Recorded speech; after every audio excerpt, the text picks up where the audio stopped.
Three, two. Welcome to another episode of Million Dollar Stories, where we get to interview authors from all over the world. Speaking of authors, if you're looking to write a book, check out dreamstarterspublishing.com. It will help you get your book done, and therefore you can use it to elevate your name, your status, your credibility. And if you already have a book out there, check out bookmarketingcrm.com. We can help you generate leads on autopilot. And the book that we're talking about today, because this podcast, if you're out there, you're listening to this, most likely you're an entrepreneur looking to start or grow a business and maybe become a much better leader. And this podcast will be for you, because the book we're talking about is called The Smartest Person in the Room. And it's the root cause and new solution for cybersecurity. Here's a quick little thing that I read from the summary. In The Smartest Person in the Room, Christian Espinosa shows you how to leverage your company's smartest minds to your benefit and theirs. This book provides you with an enlightening perspective of how to turn your biggest unknown weakness into your strongest defense. So without further ado, we have the author today, Christian Espinosa. Thanks so much for being here, sir. Yeah, thanks for having me on, Mike. I appreciate it. Well, you said you could talk about entrepreneurship all day long. You're in the right spot, because we can too. But let's start off with the genesis of this book. What made you want to write this? I wrote the book when I had my first cybersecurity company.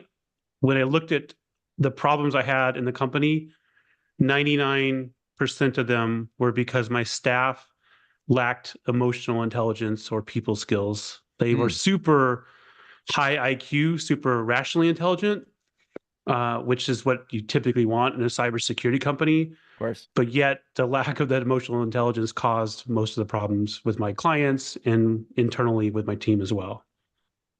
I noticed that. I've been in a few rooms with some cybersecurity guys, and it seems like they are the smartest people in the room. There's no doubt about it.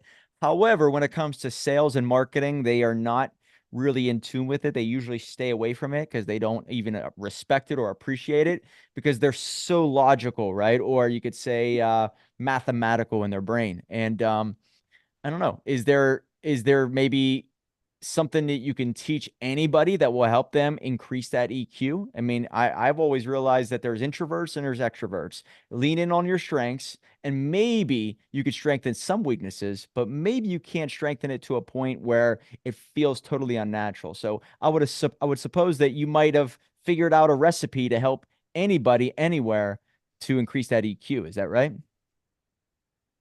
That's right. I've got 7 steps I write about in the book, which I guess you could say is my recipe. And a couple things is it really boils down to motivation for a lot of people to learn the emotional intelligence and the people skills. And what I like to say is technical skills have a finite life shelf. They're going to expire at some point. Whereas people skills have an infinite life shelf. Those will serve you throughout the rest of your life. So you might as well put some time into developing those people skills and that emotional intelligence. It's going to help you in all aspects of your life. Yeah. So you talk about, I mean, making them better leaders. I think for you to be a great leader, you have to understand where the individual's coming from that's around you that you're going to lead, right? And how do you bridge that gap? Let's start with that. Well, I think leadership starts with self-leadership, which starts with a lot of awareness of yourself. And that's the first step in my book, actually, is awareness. So we need to understand our own triggers and understand that those triggers, the resulting program that runs in our brain and the behavior we execute as a result of that trigger is serving us or not. And then when we're interacting with someone, if we're trying to lead them, it's important to understand how to communicate with that person, like a way that resonates with them, and understand their model of the world. We all have a different view of the world, a different lens we see the world through. And we tend to think everyone sees the world through our own lens. And then I'm guilty of this as well. I think, oh, I'm an entrepreneur. I think this way. I like to take risk. Everybody should think this way. But that's not the case. And I have to like dial myself back and realize that this person I'm talking to in my company is very risk averse, and they don't like ambiguity. They like things to be black and white, which I'm Yeah. very comfortable with ambiguity. I'm very comfortable with risk. So I can't just project my view onto them. I have to like handle that person differently. And I think leadership is, a lot of it is about understanding the different people in your organizations, the lens they see the world through, and then responding appropriately. Have you noticed that maybe if you're able to consult with other organizations, it's almost like they stay in their room and the sales and marketing and other people stay in another room, right? And so they really never come together. And I think that the IT individuals, the cybersecurity professionals, if they increase maybe their want or their understanding that, like you talk about self-awareness Mhm. of like their own triggers, making them maybe better leaders in their own community, maybe does it transcend that and go into the other sectors, therefore they become a leader not just in the technical aspect but in the company in general? Yeah, I agree with that. I think from a leadership perspective, if you become a better leader of yourself, that helps you not just lead at work. There's also like your family, your children, your spouse, your community, as you mentioned, and developing those emotional intelligence skills will help you in a lot of other endeavors. I know like cybersecurity people typically like to stay technical. That's how they feel significant, and that's why they feel significant by being smarter than quote smarter than other people. And if you have the self-awareness to realize that that is your drive to, and that's your ego trying to make you smarter than the people, and that is actually causing you to talk over people's head, causing you to look for a moment to call out how stupid somebody is. Those that self-awareness will make you a better leader. But you have to understand like how your ego is involved with this and trying to protect this identity you've made up for yourself. I always like to say that your ego is not your amigo. Great way to put it. I've heard that before too. It's awesome. And I you make me think of Elon Musk. All right. So Mhm. when I look at this individual, I do look at him as potentially one of the smartest people on the planet, not alone his, I mean, his company. But Right. I get angry sometimes when, I was a BC student. I'm a cowboy. I'm kind of just shooting from the hip. And sometimes when somebody does something, I'm like, yeah, man, how do you even think like that? So it kind of irritates me. But to be so smart, like these cybersecurity experts, like an Elon Musk, and to be around people who pretty much everybody around Elon Musk is pretty low level in his mind, probably when it comes to IQ.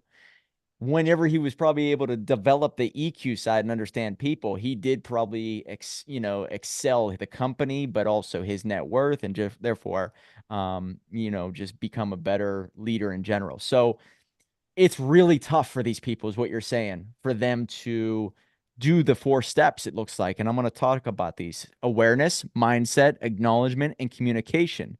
And they tie into something that I don't even know the definition of this word, Kaizen, right? It's all tied back to Kaizen. Is that right? So tell me a little bit about the steps that you pretty much teach to, I guess, cybersecurity individuals now.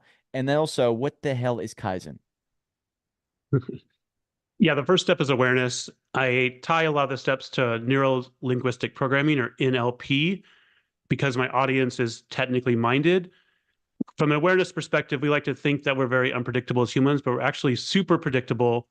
And given a stimulus, we have a program that we run we just execute the program in our brain, and that is our default behavior. And from an awareness perspective, we need to ask ourselves, is this program I'm running serving me, or is it making my life, stuck, or is it creating a lot of friction in my life?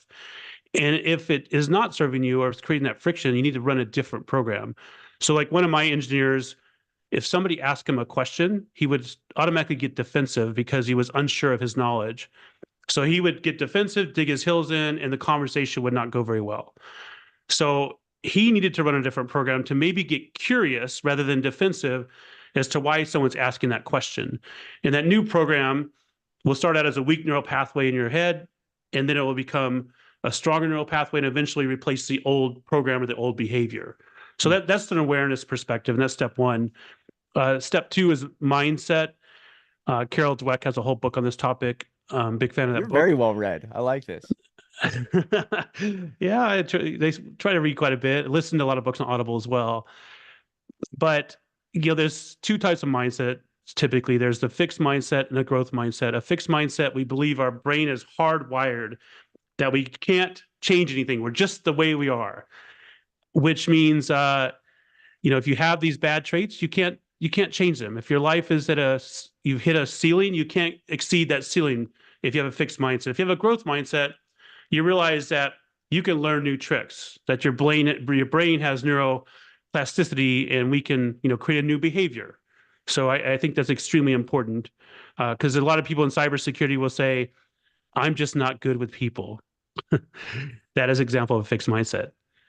A growth mindset person would say, I'm not so good with people, but I can get better. I'm going to try to do some new things and try to unlearn some of my behavior and learn some new behavior. So that's step 2. Step 3 is acknowledgement. As a leader, it's important to acknowledge when people do things you want more of, Oh yeah. rather than acknowledge the bad behavior, because whatever is acknowledged, you typically get more of. And for me, I realized as a leader, I was not very good at acknowledging my staff. I was not good at acknowledging myself. I tend to beat myself up a lot and say, why aren't I doing more? Why aren't I more successful? And I realized that that's not a good trait as a leader. I remember in 2005, I stood under the Ironman World Championship in Hawaii as a spectator. I have a picture under the finish line. And I told myself I'd do that race sometime. 10 years later in 2015, I crossed the finish line as a participant. And I never once took a second to congratulate myself or pat myself on the back. I was automatically thinking about the next big goal I wanted to accomplish. And that was a moment I realized, if I can't appreciate something that took me 10 years to do, I probably am not doing a good job with my staff. So that's acknowledgement. Step 4 is communication. The biggest part of communication that I'm a proponent of, and this is one of the NLP presuppositions, is that the meaning of communication is the response you get. So it shifts the ownership back on you to alter how you're communicating if you're not getting the desired response. And this translates to everything in life. Translates to sales. If you're not closing a deal, maybe you're not communicating the offer right. Yep. Translates to your relationship with your partner. If you guys are having a lot of friction, maybe you're not communicating right. We tend to always blame the other person, though, rather than alter how we communicate. So I'm a big proponent of taking ownership of that communication. Wow. So that's step 4. And then step 5 is monotasking, which is the antithesis or the opposite of multitasking. In today's world, we've been brainwashed to multitask, but multitasking is ridiculous. It causes you to be very busy and not very productive. And in a distraction-filled world, it's easy to become busy and not productive. So monotasking is doing one thing with concentrated effort. So for me, I do one thing for 50 minutes at a time. That's all I do. I turn off my phone, turn off Slack. I don't listen to anything and just do that one thing. And I can get way more done by monotasking. And then also with monotasking, it makes you present. Today, there's very few people present, especially in a conversation or just dinner. If you go to dinner, like my girlfriend and I go to dinner, we see couples next to us. They're both on their cell phone. Neither person is actually interacting with each other. I'm like, what is the point of you even going out? So being present makes the other person feel appreciated, seen, and heard and understood. And that, with me, if I'm telling a story and somebody picks up their phone and starts texting somebody, I just stop talking. It's like I guess my story's not that interesting, Yeah, so, right. or anything. But I try not to do the same thing to somebody else. And then step 6 is empathy. So in today's society, there's a lot of division. There's the pro-vaxxers, the anti-vaxxers, the Democrats, Republicans, whatever. We put up these walls to divide humanity. And I feel like it makes it very difficult to be empathetic. There's even a doctor and a patient. Like for me, a couple years ago, I went to the hospital. I was diagnosed with 6 blood clots in my left leg. And I don't know anything about blood clots. I was doing Ironmans. I thought I was fairly healthy before then. So the doctor comes out and he says, you've got 6 blood clots to your left leg. And I'm like, okay, what does this mean? He says, well, it means you could die or have a stroke at any moment. I was there by myself. I'm kind of freaking out.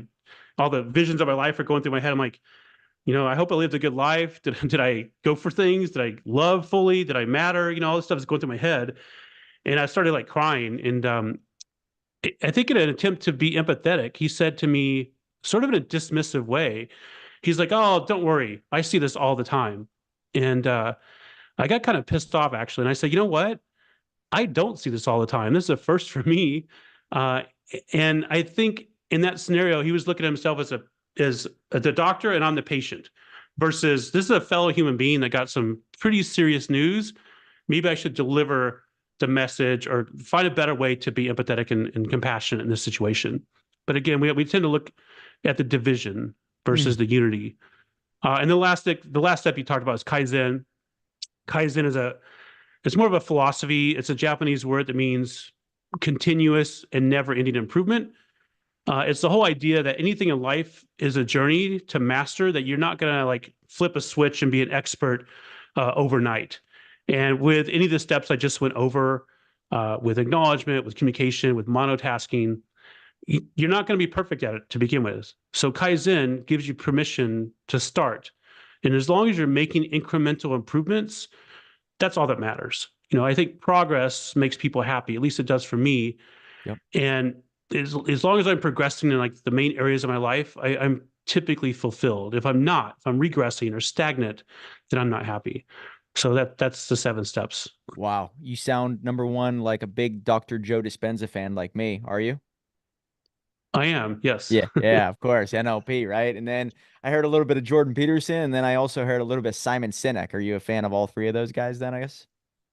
I haven't been to one of Joe Dispenza's event. I've been meaning to go. I have not gone to one. Uh, I am a fan of Simon Sinek, the why and the golden Yep. circle. And then Jordan Peterson, I've only listened to a few things of his, Oh, actually. okay. You would probably like his stuff. But anyway, Simon Sinek, when he talks about the phone, right? It is so ignorant to have your phone out, even whenever you're out to dinner with somebody, because it's saying, you know what, you're important until this rings, and then you're secondary. So it made me think of that. Yes. Yeah, I never heard him say that. I agree wholeheartedly. Yes.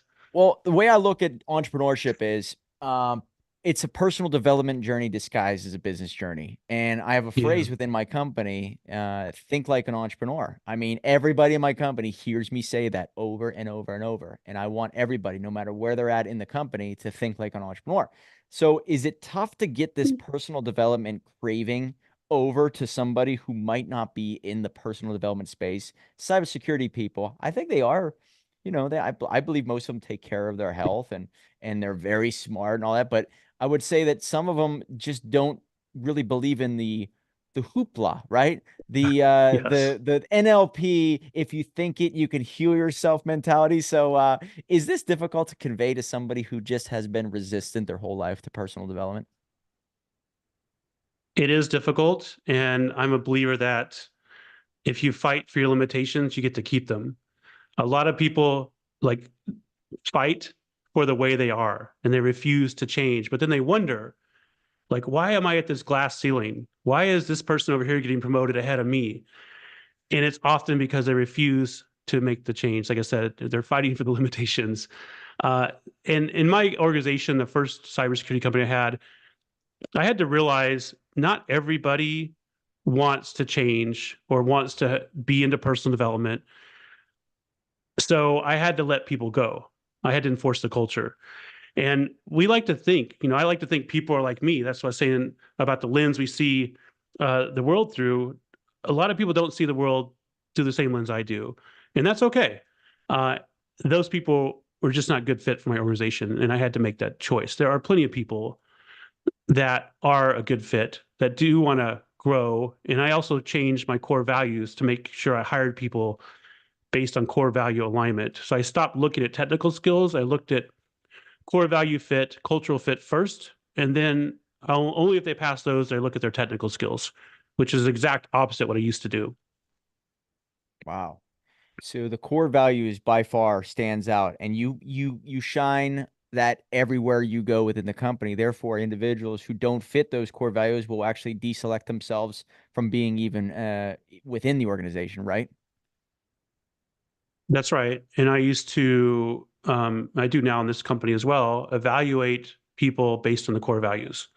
So, if one of my core values is listen carefully, respond clearly. It's about communication, and people are talking more than they're listening. I'm like, dude, you're not following the core value, And if they're like, well, they keep doing it over and over and over, then they're going to be let go, basically. Hmm.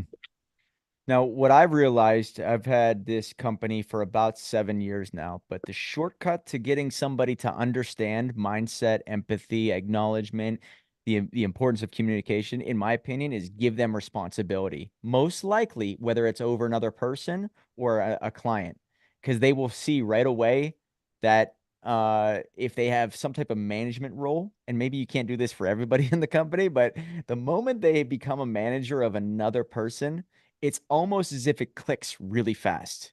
They start to look at it as an owner rather than just a worker.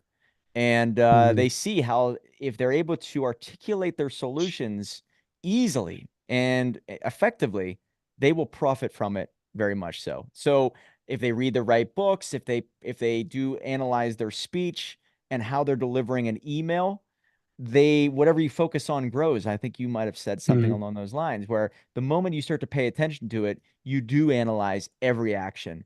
And so that's my shortcut. Give individuals more responsibility to get them to learn as fast as possible and then see where it goes. So rather than hold back responsibility, give it to them. That's my shortcut. What's yours? I like that shortcut. There's a little bit of risk with it. Obviously, there's risk with any of these things. Right. Um, my shortcut is to, if people are wondering like why I'm making certain decisions and why, where I'm coming from, I'll open the door and have a transparent conversations with them. I try to say this is where I'm coming from and here's why from a business perspective, and see how they respond to that. And then if they grow with that, then I will give them more responsibility, like you suggested. I think that is 100% way to get people on board. It's very easy to criticize how somebody leads a team, but then when you have a team, you realize it's a little bit different.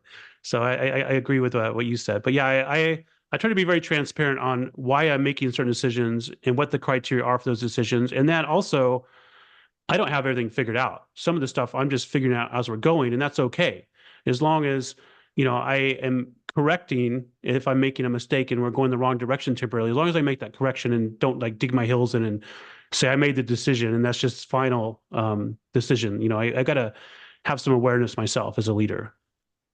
So, in regards to Dr. Joe, he does say that your personality creates your personal reality. I love that quote because I was able to attract a certain type of workforce to the company based off of me not holding back, letting my personality shine. And it Yes. did in the very beginning hurt my chances of attracting people. But the more I dove into it, the more I was able to show the world that I was for real. People were able to trust me, and then they bought into it. So, personality, when you are out there, if you're out there listening to this podcast, if somebody's out there listening to this podcast, what would you say to them? Is it don't hold back your personality because eventually behind closed doors, they're going to see the real you and you want it to be a 1-to-1 ratio. Therefore, there's no surprises. That's one of my tips. Do you agree with that sentiment or what would you say?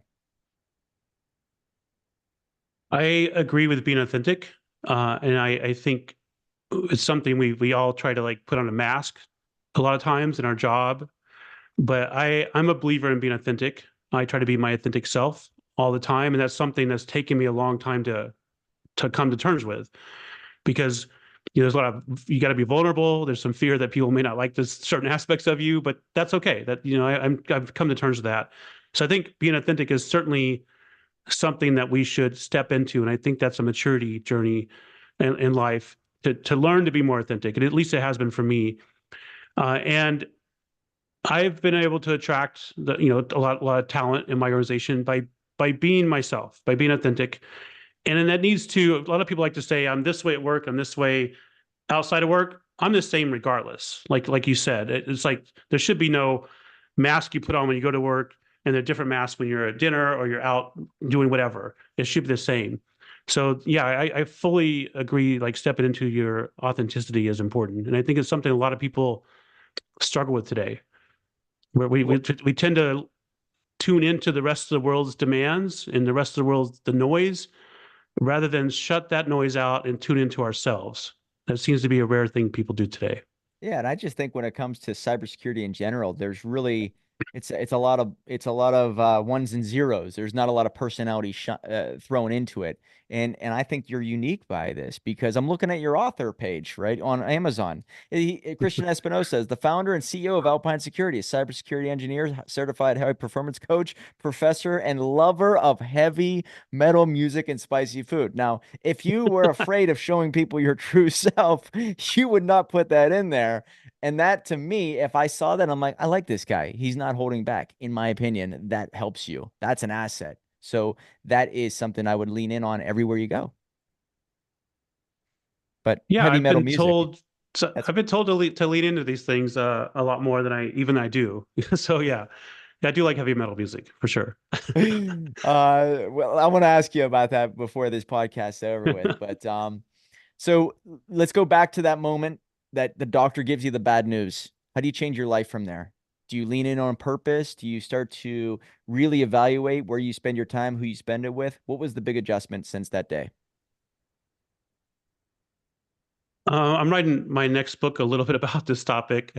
Yeah, so my whole life as I knew it was kind of over. You know, I used to run Ironman triathlons, very active. I used to travel all the time. So when I got told I had those blood clots, I asked like, what does this mean? They said, you can't run, you can't work out, you can't get on an airplane. My leg was hurting so badly I couldn't stand up in line to check out at Whole Foods. It was severely hurt. So yeah, my life as I knew it was over, and I lost a lot of confidence. Um, and I just had to do a lot of reflection. This is during COVID as well. So I was, yeah, just sat in my basement, being depressed actually, because I was like, man, my life as I know it is over, and what am I going to do here? And I was by myself because I had ended a relationship, and my family didn't live where I lived in St. Louis. So it took me a long time to dig myself out of that hole, and it was a journey because they told me I had to take blood thinners the rest of my life and all this garbage. And I remember about a year later, I was holding these blood thinners in my hand, and I just was like, screw it, I'm not doing this anymore, and like threw them across the room.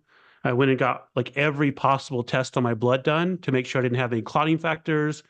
I started IV therapy to help, with heal my body. I even had to pay out of pocket for like a Doppler ultrasound to make sure there's no more clots in my left leg and get cleared with that. So it was a journey, and it put me in a cage for a while, and I became comfortable with that for a while. But then I was like, I don't like this anymore. This is not the way I want to live my life. So yeah, it was a big journey to make all those changes. I mean, it was so bad that your left side, if you have a stroke, starts drooping. So I would like walk around and like move my cheek up and down, like with my muscles to make sure I wasn't having a stroke. I was so freaked out about this scenario. But and I'm not advocating anyone stops blood thinners, um, but that's how I managed it. Wow. So you kind of look to your identity and say, I'm not a guy who wants to be hooked on pills. Let me try it without it. Let me stop listening to them to some degree and kind of take health in your own hands, take control of it in your own hands a little bit more. And it seemed like did you manage your health more so outside of I guess the standard medical world, and you start to do things that many people consider unorthodox? Yeah, yes. The irony is, I once I got the blood clots, I left the parent company I sold my first business to, and then I couldn't get insurance because I had a pre-existing condition. So Wow. the blood thinners were costing me like $600 per month for those, and I'm like, man, this is like ridiculous. So there was that aspect too, but that wasn't the main factor. It was really that I just wanted to reclaim my health. And the reality is, nobody cares about your life as much as you. The doctors Right. don't care about your life as much. So we like to listen to everybody else, though. But I'm like, I'm going to listen to myself, tune into how I feel, and not just do this stupidly, but actually get like, I paid a lot of money to get every single, you go get this blood test and they ask you all of the stuff you want. I checked every single box. I just like, you know what? I'm not just going to stop taking the blood thinners. I'm going to like actually figure out what's going on in my blood, I'm going to do the IV therapy. Like I did NAD plus. I'm still doing that. And like I said, I'm just going to reclaim my health and just monitor things and tune into my body and just see how I'm feeling. And it wasn't an easy journey. I mean, I remember flying to, I got on a plane once. I probably wasn't supposed to. I flew from St. Louis to Houston, and I wore this like compression sock on my leg. I thought, okay, if there's a blood clot that happens on a plane, it's going to be contained with this sock, right? But then I started thinking, this is so stupid. Like, okay, if there is one contained, how do I take the sock off? So later I was taking the sock off. I'm like, hopefully a clot doesn't come up and like kill me. But that's all the stuff that's going on in my head until I finally decided to do something about it. Wow. Yeah. And did you ever find out what was the reason, what caused it? Was there any type of, thing that you had to cut out of your life? Any type of food, allergy, anything? So before that, I was racing Ironman triathlons. I'd done like 24. I worked out every day, so I thought it was pretty healthy.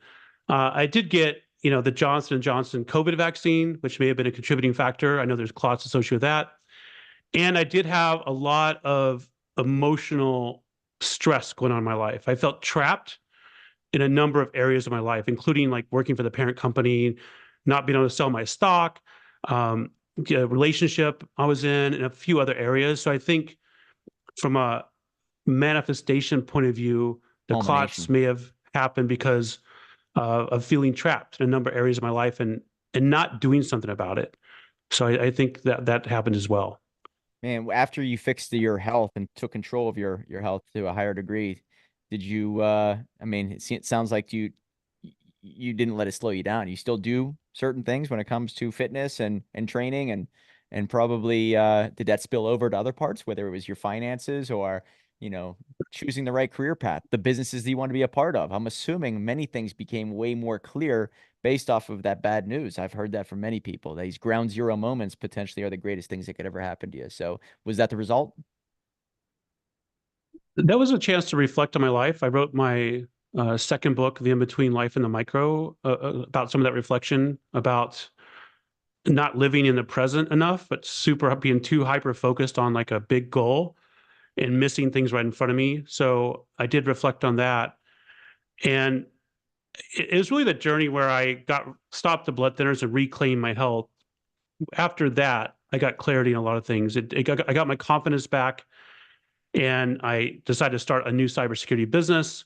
I, got a new relationship, and all aspects of my life improved. But it wasn't until I made that sort of decision about sovereignty over my own life where the other things in my life clicked as well. So what do you love about cybersecurity? I know a guy who's I actually know a couple guys that just are in love with it. And it's the fact that pretty much once you understand it, you realize that how vulnerable the many people are, but what you can do about it to protect yourself. So there's a feeling of power in it, I think, for them. And so what do you love about it?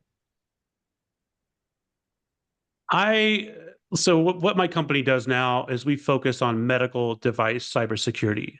So what I love about it is being able to secure medical devices which are advancing our healthcare, secure them from attackers. So this could be like a drug infusion pump or an implantable, whatever. So I don't want the healthcare advances to be rolled back because of cyber attacks on like a surgical robot. So I'm passionate about that, and specifically like with the blood clots. Like one of the products we're working on is it's a handheld ultrasound. So you can put it in your back pocket. So stuff like that really helps with health.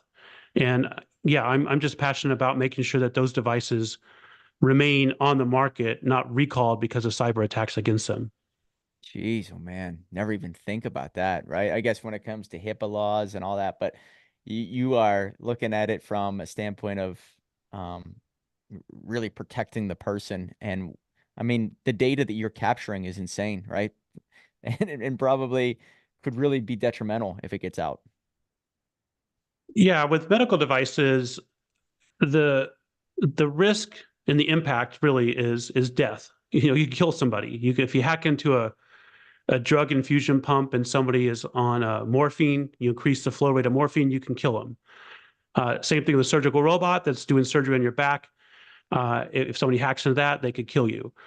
So the impact is much greater than, your PHI or health information being leaked or your credit card information being leaked. To me, I don't care about that other stuff. It's like it's trivial almost. Like all your information's been stolen already, pretty much. So, if your credit card's stolen, it doesn't matter that much. But if someone hacks into the life support system for your grandmother and she dies, that is a lot more impactful. So that's why my passion is in this particular area. Guys, if you check out his book, The Smartest Person in the Room, the intro really does kind of shake you to your core that this is possible. It talks about Dick Cheney, former vice president of the United States, found out his pacemaker was hackable. All right. And he had his doctors disable its wireless feature. I had no idea this was even possible, but he was afraid that he'd be assassinated via his pacemaker. That's a real story, huh? Yeah, they actually did a Homeland episode about that. But yeah, for pacemakers or any implantable device, there's got to be wireless connectivity so somebody can get the diagnostics off the device or update the device. That same wireless connectivity, which is typically Bluetooth, can be exploited by an attacker. In that particular case with Dick Cheney, the vulnerability was someone could cause your pacemaker to shock you over and over and over and over, which, cause you to have a heart attack and die. So Unbelievable. people don't think about these things, but the risk is so much greater with medical devices than it is with other things. And that's why I'm, attracted to it. I like to minimize risk, and I also like to take risk, but in this case, I'm minimizing the risk. I think very much like in the movie Taken, you have a unique set of skills.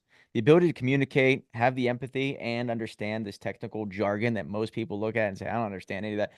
You're able to combine two, it's almost like right brain and left brain. And that's very rare, it seems like. So well done on that, man. And that's what makes you probably a great entrepreneur slash leader and able to communicate with super high IQ individuals. Yeah, well, So thank you. It's one of those things I've had to unlearn a lot of things because I used to want to be the smartest person in the room and protect my ego and that. So I've had to reflect a lot and unlearn things that were not serving me and then learn new things to serve me better. And there's always something new to learn. yeah, it's like certain parts of you have to die for the real version of you to be born. And it's kind of hard because if I used to be a very big egomaniac, I think maybe there are pieces of it that's still there, but certain things had to fade away. And Jordan Peterson talks a lot about, to tell the truth in your life. And sometimes telling the truth scares you because you're like a piece of wood, and most of you is actually full of dead wood. And once the dead wood burns away, there's still a little bit left. And Mhm. that amount might scare you, but that's really how you can rebuild your life. So it's probably what happened to me. Anyways, outside of your own book, is there one that stands out in your life as a book that you recommend to our audience? Now, I always lean in on Rich Dad Poor Dad. That's why it's behind me. There's another It's a book great called book. Out. It's a great book. It changed my life when I was 22, 23 years old. I read Outwitting the Devil. That's another defining moment in my life. So those two stand out. Is there any one or two that stands out for you? There's a lot of books. Carol Dweck's Mindset. I think this is a great book. That book really changed my life. And I like David Goggins' first book, Can't Hurt Me. The concept of the cookie jar he talks about in there. And like when things get rough, you look back on the things you've already accomplished. I think that's an important concept for us to like reflect on and actually put those things in that jar and then pull from that jar periodically when we're going through something difficult. So there's a couple of the books I like. Nice. Yes. Guess it's like stacking wins for whenever you need it, that confidence to pull Yeah, from it. yeah, Excellent. You have a website and there's one, I think it's christianespinosa.com. Is that right? that's correct. Yeah. Yeah. So what would they find on that website? Is there a way to get in touch with you? Do you have articles? I have not looked at the website. So in addition to the website, do you have some social media channels that people can find you on that you're very active? Yeah, I'm active on LinkedIn, Instagram, Twitter. On my website, I have a course there on that secure methodology, those 7 steps I went over that people can take. I have a lot of blog articles on there as well. And then for my company website, it's bluegoatcyber.com. Bluegoatcyber.com. Beautiful. And so who do you work with then? Your perfect clients. What are they like? Is it a Fortune 500 company or is it entrepreneurs? Who do you work with? So typically, we work with a couple different clients. we work with large medical device manufacturers that have a line of products, and they have a new one they're bringing to market, and they need to get it approved by the FDA. So we help them with that cybersecurity portion of the submission to the FDA. That's one. The other one that's a little more interesting sometimes because it's fellow startups, because I'm still a little bit in the startup phase. I'm almost beyond that. Are small organizations that have a novel or new medical device, and they're like VC funded, and they want to get this device onto the market. So they're innovative and they have cool devices. Like one of the devices we were working on takes your blood and dehydrates it into a powder. And then if like there's a war going on and people need blood, they just can reconstitute the blood by adding water to it. So it's like these things I never would think can actually happen. People are doing cool things like that. So that's the two main areas we work with. Dude, that's fascinating. All right, last question, the most important one. Are you a Megadeth guy? Are you a Slayer guy? Are we talking about Gwar or, Cannibal Corpse? When you War. talk about heavy metal, who are we talking about? Well, I went and saw Metallica in Phoenix last year, and the 2 days and the last tour, and I've always been a Metallica fan, and I hadn't seen them in a while, and I got the Snake Pit tickets, and it was like phenomenal. They like put on an awesome show. So I would still say Metallica is one of my favorites. I also like Nightwish. They're a Finnish metal band, kind of symphonic metal, some people would say. Wow. Yeah. How about Ghost? You like Ghost at all? I love Ghost. I used to really Ghost. like Ghost. I Ghost BC. Do you don't know think them it. at all? Swedish I don't band. think so. You never heard Huh. of Square Hammer? That was big a couple years ago. I'll have to look into it. Yeah, I Oh, like you the would like. Swedish metal is pretty good. Like Sister Sin, I like them. Yeah. Yeah, so check out Ghost BC, and they are getting a little bit more poppy now that they're becoming much bigger. But look back at right around the 2016, 2015 years, and it's amazing. You'll look for Papa Emeritus too. So look for that name. Anyways, yeah, All you. right, we'll I like do. that. I like your style and music. You obviously are an entrepreneur at heart, so you're okay in our books. But guys, check out his book called "The Smartest Person in the Room: The Root Cause and what is it? The Root Cause and New Solution for Cybersecurity." And check out his book or his website, Christian Espinosa. Easy to find on LinkedIn and other social media channels. Christian Espinosa, thanks so much for being here, man. Yeah, thanks for having me, Mike. I'll check out that band. Yeah, absolutely. You will love them. Remember, guys, $1 million book will lead to $1 million life.